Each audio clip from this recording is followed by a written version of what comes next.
Selamat malam Bang, perkenalkan nama saya Maharani Sitorus dengan NIM 11S23044 dari Prodi Sarjana Informatika.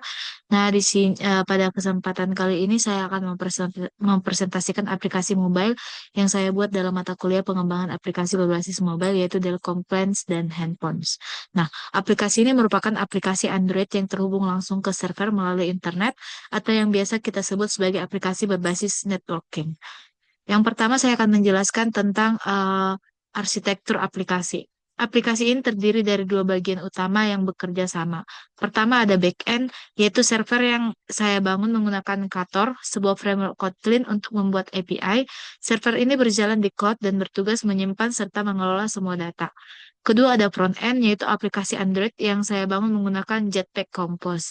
Ini adalah tampilan yang digunakan pengguna di HP.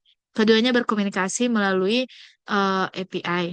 Nah, caranya itu seperti kita bayangkan seperti pelayan di restoran. Aplikasi Android adalah pelanggan yang memesan, API-nya adalah pelayannya, dan back-end-nya adalah dapurnya.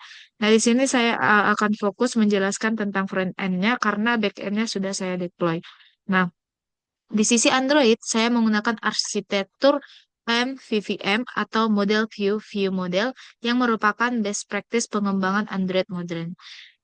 Nah, network layer. Kita dapat melihat network layernya ini di sini ada handphone API service eh,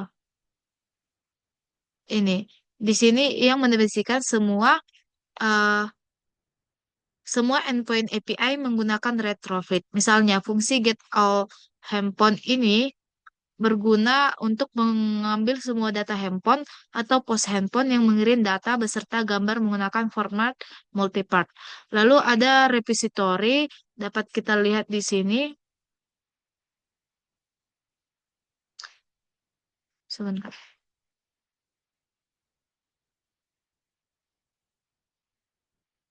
Repository ini sama seperti di backend. Repository di Android bertugas sebagai perantara antara view model dan API.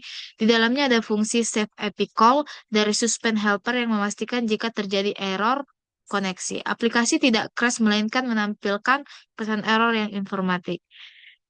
Nah, selanjutnya kita ada view model, di mana di sini agak ngelik sebentar.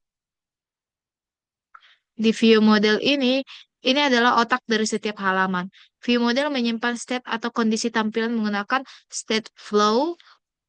Ada tiga kondisi loading ketika data sedang diambil, sukses ketika data berhasil didapat, dan error ketika terjadi masalah. Perubahan state ini otomatis memperbarui tampilan di layar. Lalu ada UI screen yang ini, di mana ini adalah tampilan yang dilihat pengguna. Ada beberapa halaman utama, kita dapat lihat ada home screen ini, di mana ini adalah sebuah halaman beranda. Beranda yaitu plan screen dan handphone screen. Jadi ini menampilkan daftar data dalam bentuk list yang bisa di-scroll, dilengkapi fitur pencarian. Lalu ada detail screen, dapat kita lihat di handphone detail screen. Ini menampilkan detail lengkap satu item beserta gambarnya dengan menu untuk edit dan hapus. Lalu ada handphone add screen. Jadi gunanya ini itu form untuk menambah data baru lengkap dengan fitur upload gambar dari galeri. Lalu ada handphone edit screen. Bentar. Jadi gunanya ini yaitu form untuk mengubah data yang sudah ada. Lalu navigasi antar halaman dikelola oleh Navhost yang dapat kita lihat di sini di komponennya ini dan dikelola di UI app.kt sehingga perpindahan di halaman berjalan mulus. Nah, selanjutnya saya akan menjelaskan tentang alur kerja lengkapnya. Untuk mengabarkan bagaimana semua komponen bekerja bersama, mari kita ikuti alur ketika pengguna menambah data handphone baru. Yang pertama itu pengguna membuka handphone at screen, mengisi form, nama, merek, harga, deskripsi, spesifikasi, dan memilih gambar dari galeri. Yang kedua, ketika tombol simpen ditekan, data dikonversi menjadi format request body dan gambar dikonversi menjadi multipart body menggunakan tools helper. Yang ketiga, handphone view model memanggil fungsi post handphone di repository. Yang keempat, repository meneruskan request ke handphone API service menggunakan retrofit yang kemudian mengirimnya ke server backend. Yang kelima, di server handphone service menerima request, memvalidasi semua file, menyimpan gambar ke folder upload, lalu menyimpan data ke database PostgreSQL. Yang keenam, server mengirim respon sukses kembali ke Android. Dan yang ketujuh, view model menerima respon, mengubah state menjadi sukses, dan aplikasi otomatis berpindah kembali ke halaman daftar handphone sambil menampilkan notifikasi suksesnya. Selanjutnya akan saya videokan bagaimana cara kerjanya di handphone. Oke, selanjutnya kita sudah ada di Delcom handphone. Nah, untuk menambahkan data baru, kita klik saja tambah. Lalu kita pilih gambar. Di sini kita pilih gambar random aja.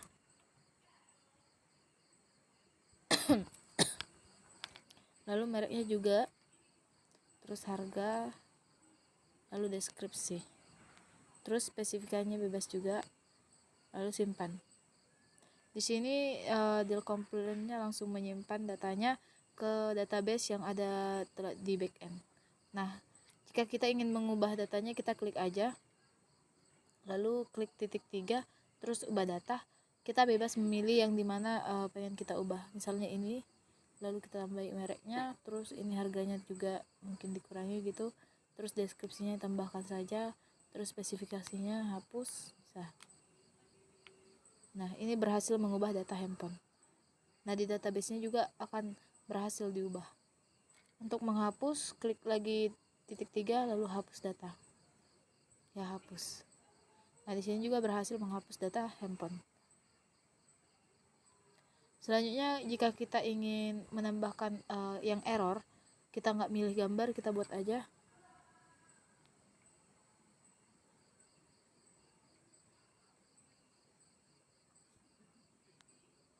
Nanti Delcom-nya akan memberi pesan gambar tidak boleh kosong.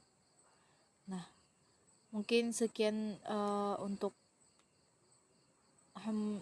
handphone Delcom-nya. Selanjutnya akan dijelaskan di laptop.